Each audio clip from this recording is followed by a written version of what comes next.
नमस्कार दोस्तों, जोहार दोस्तों। मैं नीरज कुमार आप सभी को परीक्षा हॉल 247 में स्वागत करता हूं। और हम सभी आज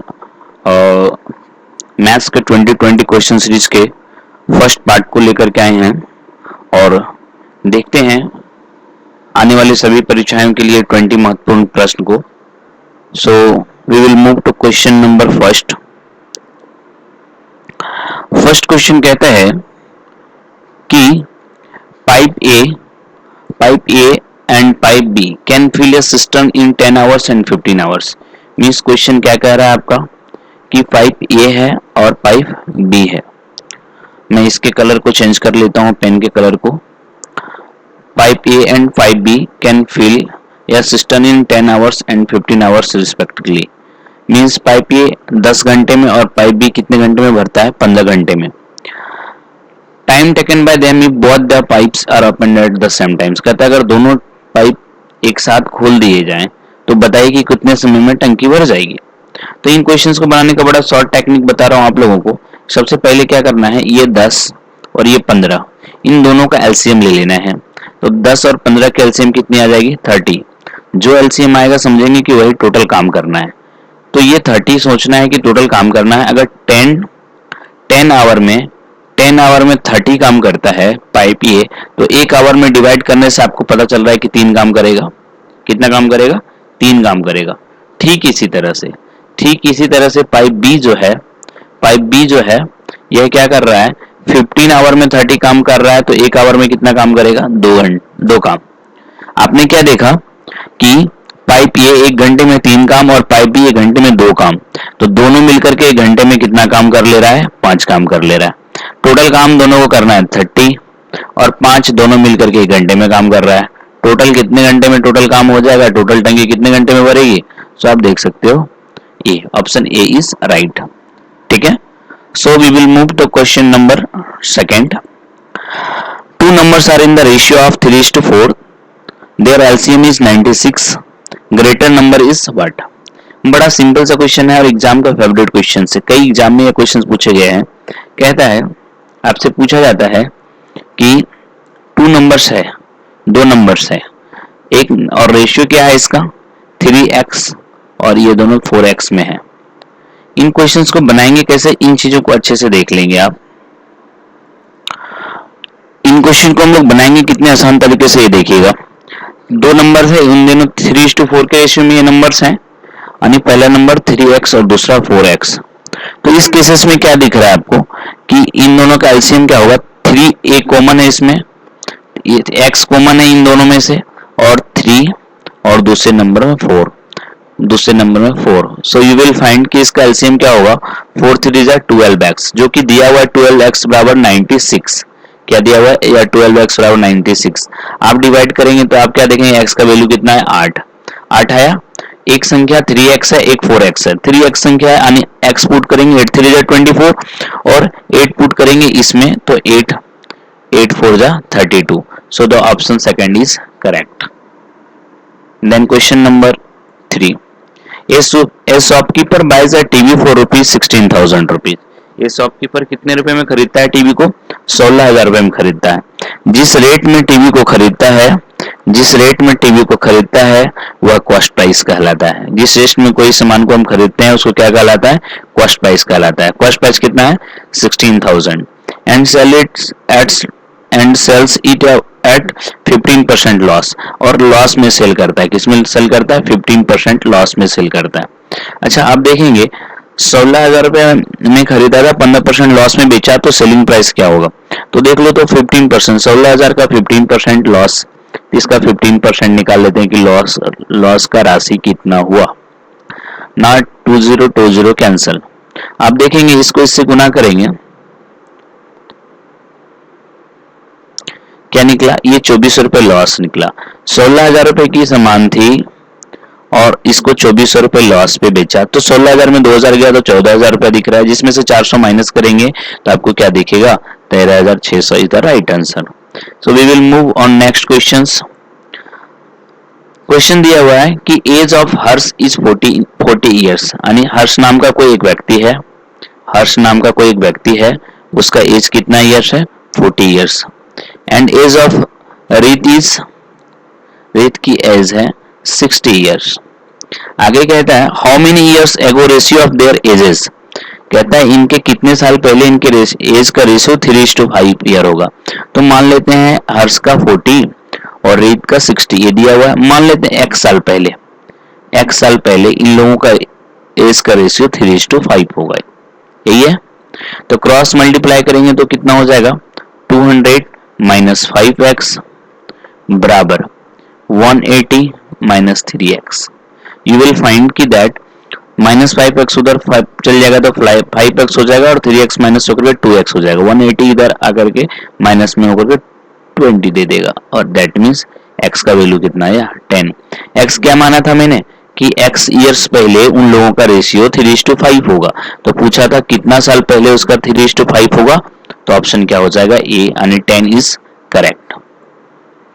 next option number 5, ratio of present of A and B, दो व्यक्ति हैं ए एंड बी, इसका प्रेजेंट एज का रेशियो कितना दिया हुआ है 4 यानी 4x और 5x में इन लोग का।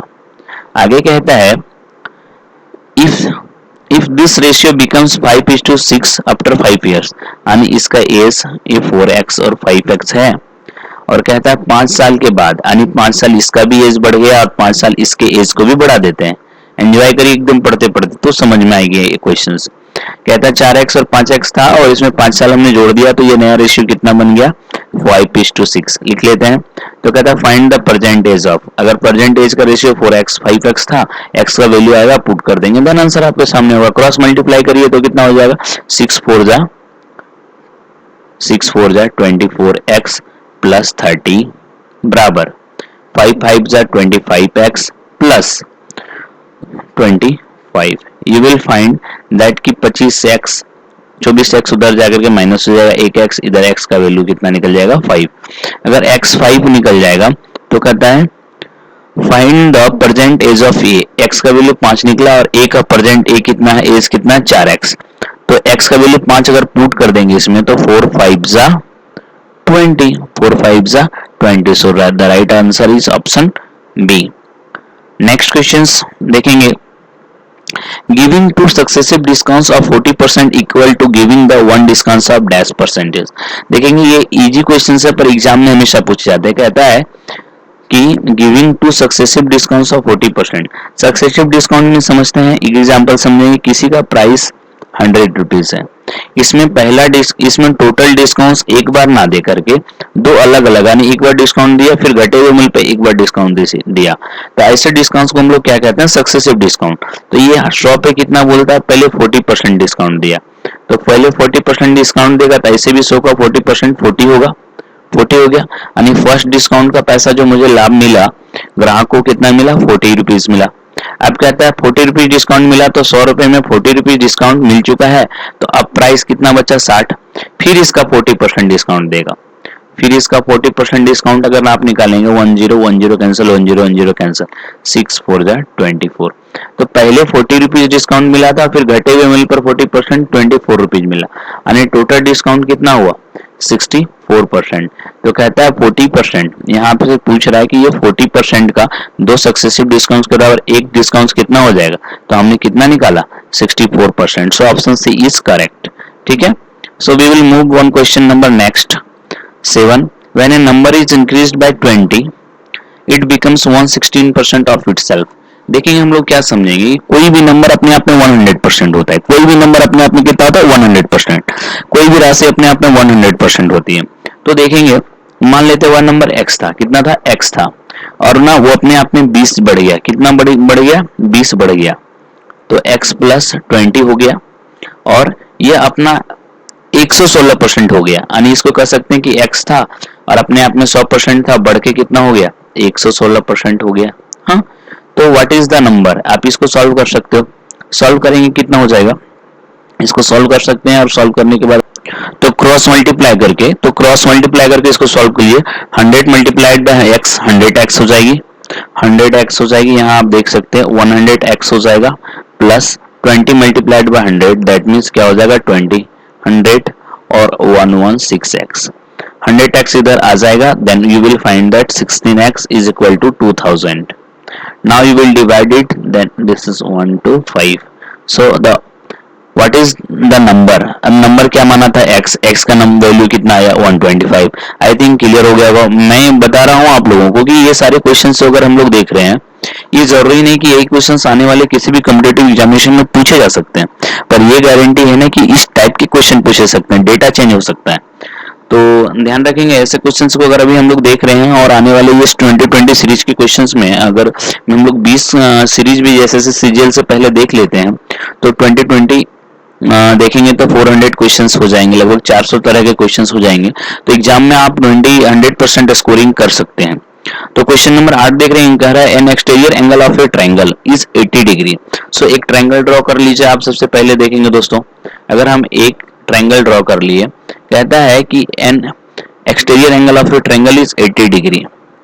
ये क्या कह रहा है? 80 डिग्री.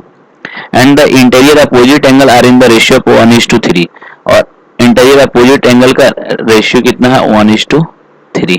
ठीक है, तो ए बी सी मान लिया हमने, ठीक है, डी मान लिया. तो एंगल ए का जो है वह 3x होगा, तो एंगल बी कितना होगा? x होगा. 1:3 था, ठीक है, रेशियो में है.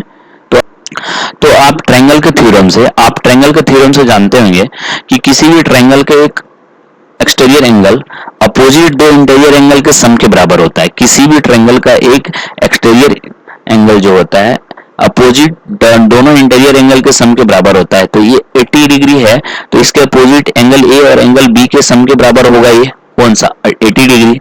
तो एंगल बी और एंगल ए मेरे पास है कितना? एंगल ए 3x और एंगल बी x. तो आप क्या देख रहे हैं? 3x और 4x बराबर 80 होगा, यानी 4x बराबर 80 हम लिख देंगे.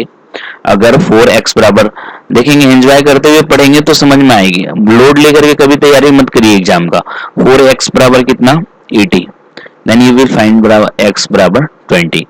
x का वैल्यू 20 आ गया, तो पूछता है कि ratio measure of interior angle. तो x 20, यानी एक एंगल बी हमने देखा था, बी माना था x, तो ये 20 डिग्री, और एंगल 3x यानी 20 दिया 60, यानी 20 डिग्री और 60 degree. Clear? So we will move on question number 9. Ratio of ages of father and his son is 4:1. यानी आप यहाँ देखेंगे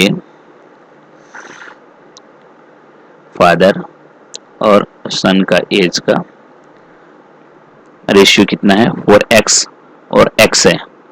If product of their ages is 196. ये दोनों का प्रोडक्ट, दोनों को मल्टीप्लाई करने से कितना आ रहा है? 196 आ रहा है. Find the ratio of their age after 5 years. तो पहले x का वैल्यू निकाल लेते हैं. x का वैल्यू निकल जाएगा, नहीं प्रेजेंट एज निकल जाएगा. दोनों का 5 साल के बाद क्या बोल रहा है? रेशियो पूछ रहा है, तो रेशियो भी निकाल देंगे 5 साल जोड़ करके दोनों के एज में. ठीक है, तो 4x square is equal to कह सकते हो 196. नाउ 4 से डिवाइड करो तो आप पाओगे 49. x स्क्वायर बराबर 49, x बराबर क्या आ जाएगा? Root under 49, that means 7. Okay, so father का एज 4x था. फादर का एज कितना था? 4x था. 4x था और x का वैल्यू 7 निकला, तो 4 7 यानी कितना निकला? 28. क्लियर है? और अब इसका x था, x का वैल्यू कितना निकला मेरा? 7. अब कहता है 5 साल के बाद इनका एज का सम रेशियो क्या होगा? तो 28, और इसमें 5 साल इसका एज बढ़ा देता हूँ, इसका एज 5 साल बढ़ा देता हूँ फादर का, तो 28 और 5 कितना हो जाएगा? 33. और इधर हम बढ़ा देते हैं इसका एज का बढ़ा देते हैं, तो यू विल फाइंड दैट इसके एज को 33 कर दिया हमने. 28 था, 5 साल के बाद जोड़ के क्या कर दिया? 33, और 5 साल के बाद इसको जोड़ के क्या कर दिया? 12. इन दोनों के रेशियो यानी 33:12 हो गया. इसको छोटा कर सकते हैं 3 से 11 बार में, 3 से 4 बार में. You will find that option C is correct. Okay, so we will move on question number 10. One is sum at 5% annual rate. कहता है कोई सम है जिसमें 5% annual rate, the difference of compound interest and its simple interest for 2 year is 1 rupees 50 paise. What is sum? बड़ा simple सा question है दोस्तों, पर एग्जाम में हमेशा ना ये 2 साल का CI, ये 2 साल का CI और SI, 2 साल का CI और SI 2 इयर्स का डिफरेंस दिया हुआ रहता है, और आपसे पूछता है क्या कि सम क्या है, यानी प्रिंसिपल क्या है. तो सम पूछे यानी प्रिंसिपल पूछे और 2 साल का CI और SI का डिफरेंस दिया रहे तो फॉर्मूला नोट कर लो आप लोग, 2 इंटू 100 का square divided by square. Difference कितना दिया है दोस्तों, 1 रुपीज 50 पैसे इंटू 100 का square, 100 multiplied by 100। R square, R कितना दिया है 5%, 5 इंटू 5। यू विल फाइंड कि अगर इसको मैं यहाँ से पॉइंट हटा देता हूँ तो यू विल फाइंड कि इसे 2 जीरो बटा दे, 1 0 1 0 कैंसिल। 25 से कितना बार में, 4 बार में, 150 को मल्टीप्लाई करोगे 4 से तो कितना आ जाएंगे, so option D is correct. So 600 आएंगे। ये क्वेश्चन हमेशा पूछे जाते हैं। मैं आप लोग को हिंट कर देता हूँ कि 2 साल का SI और CI का डिफरेंस पूछा था तब ये था। अगर 3 साल का SI का CI का डिफरेंस पूछे और अगर आपको सम निकालने के लिए बोले, प्रिंसिपल निकालने के लिए बोले, तो आप क्या करना, फॉर्मूला डिफरेंस इंटू 100 का क्यूब, क्या करना, divided by R square into 300 plus R. So I think it will be clear कि 3 साल के भी क्वेश्चंस होंगे तो आप लोग आराम से बना सकते हैं ऐसे क्वेश्चंस। कहता है in the figure the value of x is what. थोड़ा सा आप दिमाग लगाइए इसको आराम से, इस क्वेश्चंस को आराम से दिमाग लगा करके थोड़ा सा भी मतलब अगर माइंड चलता है तो लोगों को बना सकता है। देखेंगे किसी भी एक स्ट्रेट लाइन पे किसी एक पॉइंट पे जो एंगल होता है 180 डिग्री का होता है। अगर 180 डिग्री का होता है तो यहाँ 110 उस साइड है तो इस पार्ट कितना होगा, 70 डिग्री होगा, 70 डिग्री होगा। यहाँ भी देखेंगे इस लाइन पे इस पॉइंट पे 180 डिग्री बनेगा तो 120 इधर है तो 60 इधर बनेगा। एक ट्रायंगल बना हुआ है जो इस ट्रायंगल के सम इंटीरियर एंगल का सम 180 होता है। किसी भी ट्रायंगल एंगल का इंटीरियर एंगल का सम कितना होता है, 180 होता है। तो आप देख रहे हो इन दोनों का सम 130 हो गया है तो बचा हुआ एंगल जो तीसरा वो कितना होगा, 50 डिग्री। और फिर इस पार्ट पे देख लो, अभी जैसे ही आपने ये 70 निकाला, 120 निकाला, इसी तरह से इस पॉइंट पे इधर 50 डिग्री इसका वैल्यू है तो इधर 180 में 50 इधर वैल्यू है तो 180 में 50 माइनस कर देंगे, कितना आएगा, 130। So the right answer is option B. A person has 2000 rupees, a person has 2000 rupees, ठीक है। He lends some money, he lends एक, इसमें से कुछ पार्ट को he lends some money at 5% रुपये। देखिए ये बड़ा सिंपल सा क्वेश्चन है पर एग्जाम का फेवरेट क्वेश्चन है। ऐसा क्वेश्चन एग्जाम में हमेशा पूछे जाते हैं, इसलिए आप लोग क्या ना इन क्वेश्चंस पे अपना कमांड बना करके रखिए ताकि आने के बाद एग्जाम आने के बाद आप ना घबराएं नहीं एग्जाम हॉल में। कहता है 2000 रुपए को आपने कुछ पार्ट 5% पे लगाया है और rate and remaining money at 4% और कुछ पार्ट जो है वो 4% पे लगाया है। If he gets ₹92 interest after 1 year, कहता है कि लेकिन 1 साल के बाद टोटल कितना इंटरेस्ट कमा लिया उन्होंने, 92 रुपीज। हाँ, how many rupees does he land at 5% rate. तो आप देखेंगे ऐसा कभी भी क्वेश्चन रहे ना कि कोई एक राशि दी हुई है उसका कोई पार्ट A% पे लगा हुआ है और कुछ पार्ट B% पे लगा हुआ है लेकिन दोनों का कंबाइंड इतना रुपया 1 साल के बाद इंटरेस्ट मिला, तो बताइए कि कोई एक पार्ट पे कितना प्रिंसिपल लगाया गया था, कोई सम कितना था। तो इस क्वेश्चन को क्या करना ना, आप टोटल पार्ट पे ना एक इंटरेस्ट जो दिया है उस पे निकाल लेना, दूसरे पार्ट पे भी उसका वो टोटल पे ही इंटरेस्ट निकाल लेना और बीच वाला कॉमन इंटरेस्ट लगा रख देना वहीं पे। क्रॉस सब्सट्रैक्शन करके जैसे हम लोग एलिगेशन से बनाते हैं ऐसे बनाएंगे इस क्वेश्चन को। जैसे कि एग्जांपल के तौर पर अभी जो हम इसी को क्वेश्चंस को सॉल्व करके आपको दिखाते हैं। जैसे करेंगे क्या, एक बार मैं इसको दिखा रहा हूं आपको, जैसे आप लोग इसको भी मिटा लो यहां से और मैं आपको बताता हूं।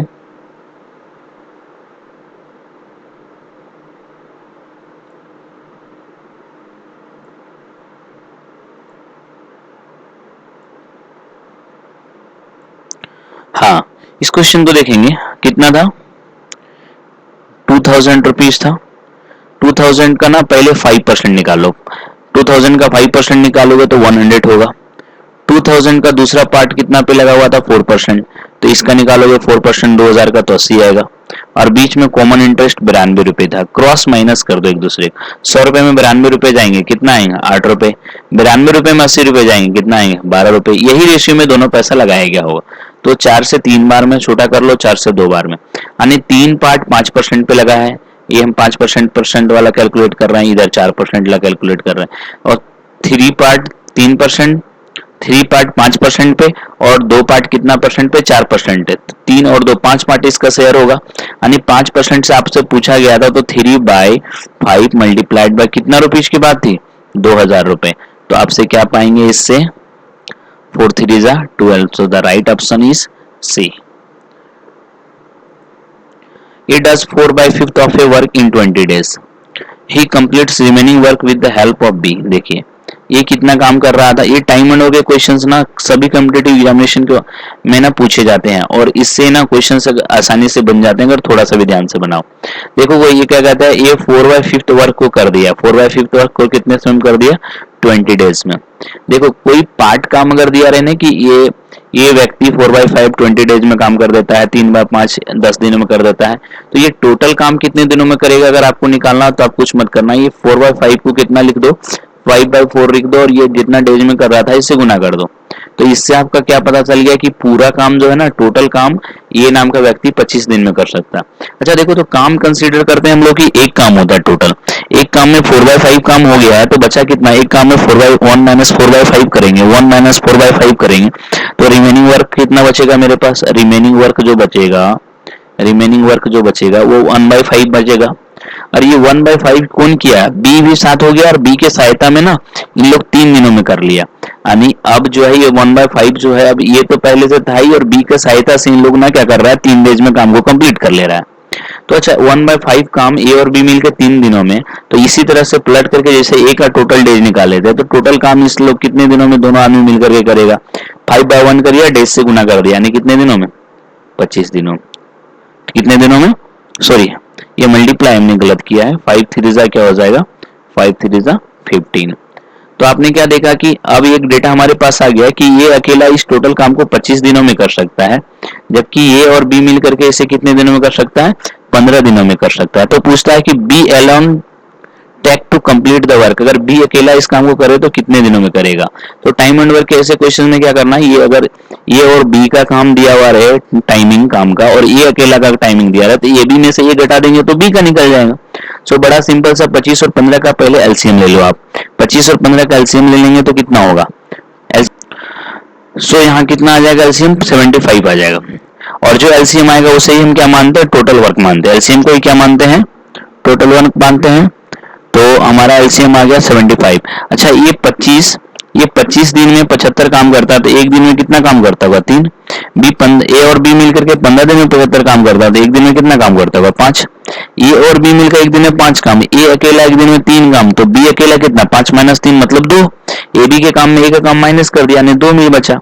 अच्छा 75 काम को अकेला बी 2 के रेट से करेगा तो कितना दिन लगेगा, 37 whole 1/2 days. So the option A is correct. We will move on next questions. A and B can finish a work in 15 days and 10 days respectively. चलो देखो आप, A and B can finish a work in 15 दिनों में और 10 दिनों में काम कर सकता है कंप्लीट, ठीक है। They together start the work but after 2 days B leaves the work. वाह बहुत अच्छे क्वेश्चंस हैं, ऐसे क्वेश्चंस को ना बना के अवश्य प्रैक्टिस करें, खास करके एसएससी जैसे कि एग्जाम में इस तरह के क्वेश्चंस हमेशा पूछे जाते हैं। तो आप क्या करेंगे, इन क्वेश्चंस को पहले 15 और 10 का एलसीएम ले लो, 15 और 10 का एलसीएम कितना हो जाएगा, 30। हमने क्या बताया इन क्वेश्चंस में, जितना एलसीएम आता है वही टोटल काम होता है। तो ये 15 डेज में 30 काम, तो एक दिन में कितना काम, 2। बी 10 दिनों में 30 काम, तो एक दिन में कितना काम, 30 काम। कहता है together start the work but after 2 days B leaves off, कोई दिक्कत नहीं, ये 2 काम बी 3 काम दोनों मिलकर के एक दिन में कितना काम, ये 2 काम बी 3 काम दोनों मिलकर के एक दिन में 5 काम। कहता है they start together working but after 2 days B leaves off, तो 2 दिन तक तो काम किया है दोनों ने, 2 और 3 5 के रेट से 2 दिन तक काम किया, कितना काम कर लिया, 10 काम। यहाँ देखो ऐसे हम लोग लाइन के थ्योरम से बना लेते हैं इसको, ए और बी ने काम करना स्टार्ट किया, ए और बी ने काम करना स्टार्ट किया, फिर क्या कहता है बी छोड़ दिया, कितने दिनों के बाद, 2 दिनों के बाद। तो 2 दिन तो इन्होंने साथ में काम किया, दोनों ने 10 काम कर लिया, 30 काम में 10 काम आपके हो गए हैं, बचे कितना काम है, 20 काम अभी। And A completes the remaining work in total how many days, the work will be completed. कहता है कि बचे हुए काम को ना बी के छोड़ने के बाद ए कंप्लीट करता है, तो काम टोटल कितने दिनों में कंप्लीट हो गया। तो बड़ा सिंपल सा क्वेश्चन है,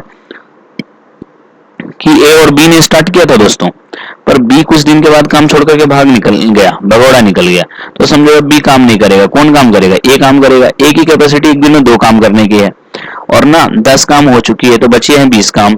20 काम को कौन ए करेगा, ए किस रेट से करेगा, एक दिन में 2 काम करता है। टोटल काम करने में, बचे हुए टोटल काम को करने में ये 10 दिन और लगाएगा। टोटल काम कितने दिनों में खत्म हुआ, पहले 2 दिन साथ में इन लोगों ने काम किया था, फिर 10 दिन अकेले ए ने काम किया जब बी छोड़ दिया, तो टोटल डेज कितने लग गए, 12 डेज लग गए। ये तो आपसे पूछ रहा था, so option C is correct. ठीक है, नेक्स्ट क्वेश्चन देखेंगे, question number 15। Mark price of a shirt is ₹440। वाह, प्रॉफिट एंड लॉस क्वेश्चन हमेशा बना करके जाइए एग्जाम में, क्योंकि इससे क्वेश्चन हमेशा होते हैं।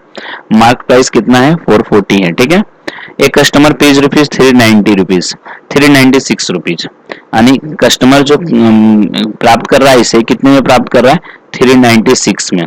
तो कहता है कि फाइंड परसेंटेज डिस्काउंट। डिस्काउंट कितना मिला, 440 रुपए का चीज 396 रुपए में मिल रहा है, यानी इसको सॉल्व करेंगे तो आप कितना पाएंगे, माइनस करके देख लो कितना कम में मिल गया, 44 रुपीज कम में मिल गया। तो आप परसेंटेज कितना, 44 रुपीज डिस्काउंट कितना, मार्क प्राइस पे, डिस्काउंट हमेशा मार्क प्राइस पे दिया जाता है, तो दिख रहा है 440 का कितना परसेंट है, 10% है, तो डिस्काउंट कितना मिला है, 10%। 40% आर द पासिंग मार्क्स। किसी भी एग्जाम में क्या था, 40% पासिंग मार्क्स था, या student gets 250 marks at fails by 38 marks. क्या कहता है, 40% पास मार्क्स था, 250 मार्क्स पाया, फिर भी 38 मार्क्स से फेल कर गया। तो कहता है कि what is the maximum marks, maximum marks क्या है। तो आप देखेंगे इन क्वेश्चंस को कितने अच्छे तरीके से बना सकते हैं, ये परसेंटेज के क्वेश्चंस को। तो देखेंगे इस क्वेश्चंस को कितने आसान से बना सकते हैं कि पासिंग मार्क्स कितना परसेंट था, 40%। पासिंग मार्क्स कितना था, 40% था।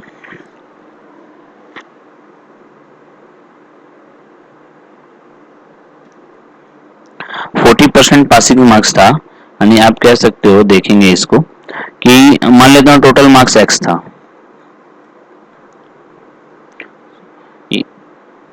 टोटल मार्क्स, 1 मिनट रुक जाएंगे, इसको हम लोग इरेज कर लेते हैं। और देखिए दोस्तों, ये questions percentage, profit and loss, time and work, time and distance, problem on trends, button streams, ये सारे कुछ चैप्टर्स बहुत ही इंपॉर्टेंट चैप्टर्स हैं और इससे एग्जाम में हमेशा क्वेश्चंस पूछे जाते हैं। तो इन चैप्टर्स को काफी अच्छे से करके जाना है, ताकि ना आप फंसे नहीं एग्जाम में। और मैथ्स एक 100% स्कोरिंग सब्जेक्ट है, तो इसमें तो कभी आधा अधूरा तैयारी करना ही नहीं चाहिए। टोटल मार्क्स मैंने मान लिया, लेट टोटल मार्क्स जो है एग्जाम का वह x होगा, कितना होगा, x होगा। तो इसका पासिंग मार्क्स कितना बोलता है, x का 40%। x का 40% पासिंग मार्क्स था, वो उन व्यक्ति ने 250 मार्क्स लाया, वह स्टूडेंट ने 250 लाया और 38 मार्क्स से फेल कर गया, 38 मार्क्स, यानी 250 प्लस 38 और लाता तो पास कर जाता, और पासिंग मार्क्स कितना है, 40%। तो कह सकते हैं कि x का 40% बराबर जो होगा 250 प्लस 38 होगा, 250 प्लस 38 होगा। देन कह सकते हैं कि x का 40% जो होगा वह 288 होगा। अगर ऐसा करते हैं तो 20 से 2 बार में, 20 से कितना बार में, 5 बार हमने काट दिया इसको। ठीक है, अब देखेंगे 2 से कितना, 144 हो जाएगा। इसको सॉल्व करेंगे, 144 यानी x बराबर क्या करेंगे, 144 multiplied by 5, then you will find 720। So the right answer is option A. One of the angles of a triangle is 75 degree. If the difference of other two is 35 degree. देखिए बड़ा अच्छा सा question है, angle triangle से question. एक triangle हमने बना लिया, कहता है ABC ट्रायंगल है। कहता है one of the angles of a triangle is 75 degree. एक एंगल कितना है, 75 डिग्री है। और कहता है if the difference of other two is 35 then the largest angle of other two angles. कहता है एक एंगल बी बचे हैं, एंगल सी बचे हैं, तो एंगल बी और एंगल सी का डिफरेंस कितना बोलता है, 35 डिग्री। कितना डिग्री है, 35 डिग्री। तो एंगल बी और सी में लार्जेस्ट कौन है, एंगल बी और एंगल सी में लार्जेस्ट एंगल कौन है। तो बड़ा ही सिंपल सा बात है, मैंने अभी कुछ देर पहले क्वेश्चंस में बताया कि sum of interior angle of a triangle is always 180 degree. If angle A is 75 degree then angle B plus C क्या होगा, 180 माइनस 75, तो 105 डिग्री होगा। तो angle B plus angle C कितने होंगे, 105 डिग्री होंगे। तो आप एंगल बी प्लस सी क्या होंगे, 105 degree, angle B plus angle C 105 degree. होनी चाहिए, angle B plus angle C is equal to 105 degree.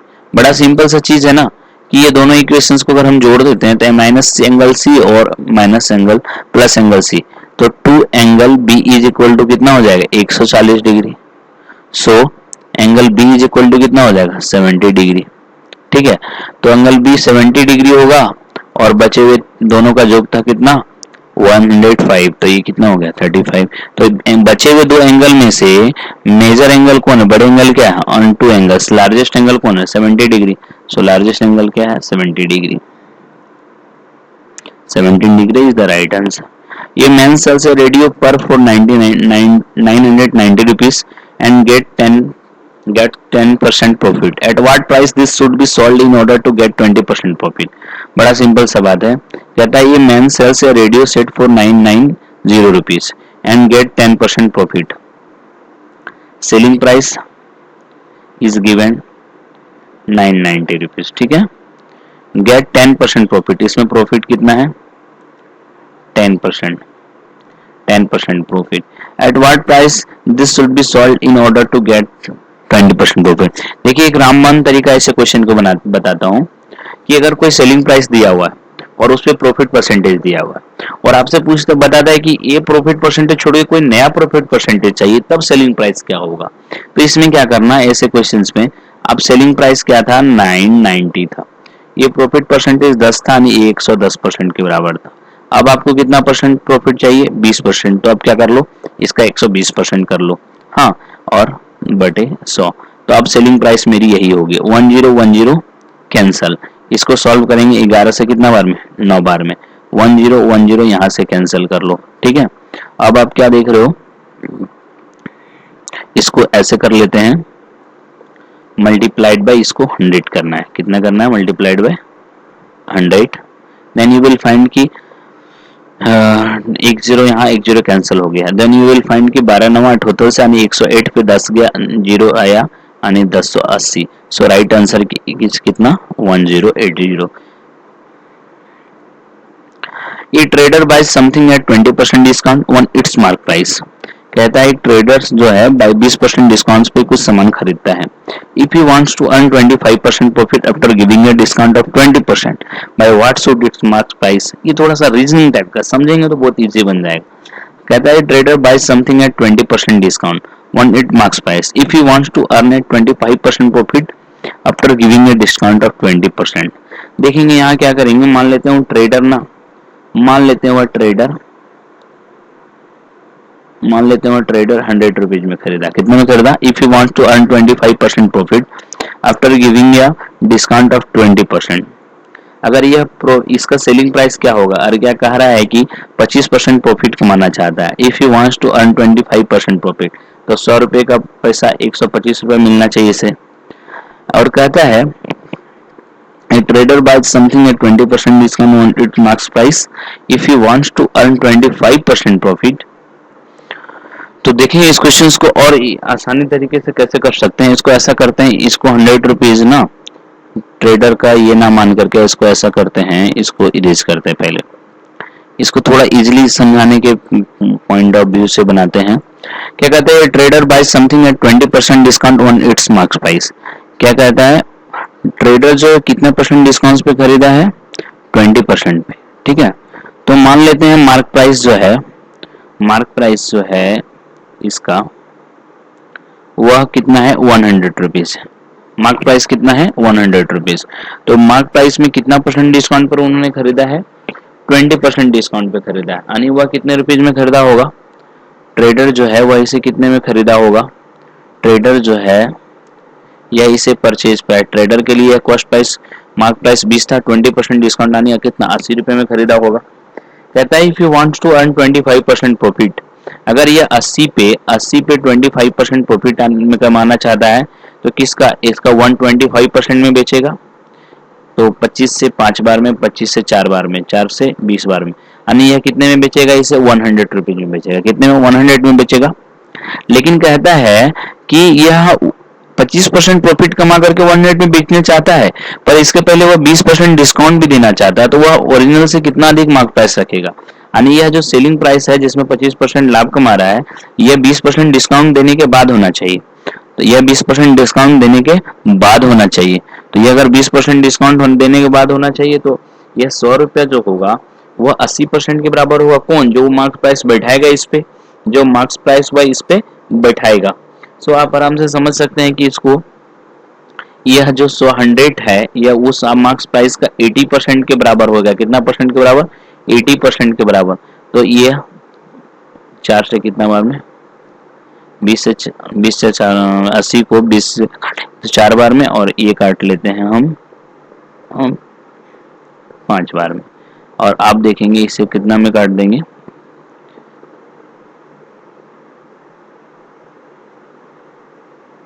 25 25 125। तो वह प्राइस कितना हो गया 125। तो अब आपसे पूछा है कि यह कितना परसेंट उसका ओरिजिनल प्राइस से कितना अधिक होगा। तो ओरिजिनल प्राइस कितना था 100, तो ओरिजिनल प्राइस से यह कितना मार्केट प्राइस अधिक होगा अभी जो वो बेचना चाहता है, वो ऑप्शन सी, यानी कितना हो जाएगा 25% अधिक। 100 जगह पे कितना हो गया 125 हो गया। इन ए village 12% goats were flawed in flood, 5% of the remaining goats died from illness। मान लेते हैं कि अगर 100% कोई इन विलेज 100% गॉड्स होगा, कितना होगा, कोई भी संख्या 100% थी, फ्लड में कितना 12% हुआ, फ्लड इन फ्लड मतलब 12% बह गया, 12% बह गया। अगर 100% में 12% बह गया है तो बचा कितना है भाई 88% बचा हुआ होगा। मैंने कहता है 5% of the remaining goods died from illness. Remaining goods कितना हो गए 88% है, इसका 5%, इसका 5% जो है, इसका 5% यानी 4.4% क्या है इलनेस से मर गया। If the number of the remaining goods, देखिए 88% था बचा हुआ उधर, 88% में से भी अब क्या है 4.4% क्या है इलनेस से मर गया। तो इसमें माइनस कर दीजिए कितना हो जाएगा 79.6% होगा 79.6%, सॉरी इसको थोड़ा सा कितना 79.6 नहीं, ये थोड़ी मिस्टेक हो गई, इसको माइनस करेंगे तो कितना होगा आप देख लो 88, इसको क्या करो 88 माइनस 4.4 करेंगे, 88 माइनस 4 पॉइंट करेंगे तो कितना आएगा, ये आपका आ जाएगा देखेंगे 83.6, कितना 83.6%। अब कहता है अगर अभी बचे हुए गॉड्स की संख्या 8360 है तो टोटल गॉड्स कितना था फ्लड से पहले, बिफोर फ्लड, तो मान लेते हैं टोटल एक्स था, कितना था एक्स था, उसका 83.6% बचा हुआ है, यही है, और इतना बराबर संख्या दिया हुआ 8360। क्लियर है, ये पॉइंट अगर हट गया तो एक जीरो यहाँ बैठ जाएगा, कोई दिक्कत है। आप इससे काटोगे कितना आएगा 1, और ये डबल जीरो से इधर गुना हो जाएगा, दैट मीन्स कितना हो जाएगा 1 पे 4 zero, then option B is correct. I think कि ऐसे क्वेश्चन जैसे अभी हम लोगों ने क्लियर किया, डिस्कस किया, आराम से आप लोगों से बनेंगे। और धन्यवाद फॉर वॉचिंग, आप लोगों को बहुत बहुत धन्यवाद।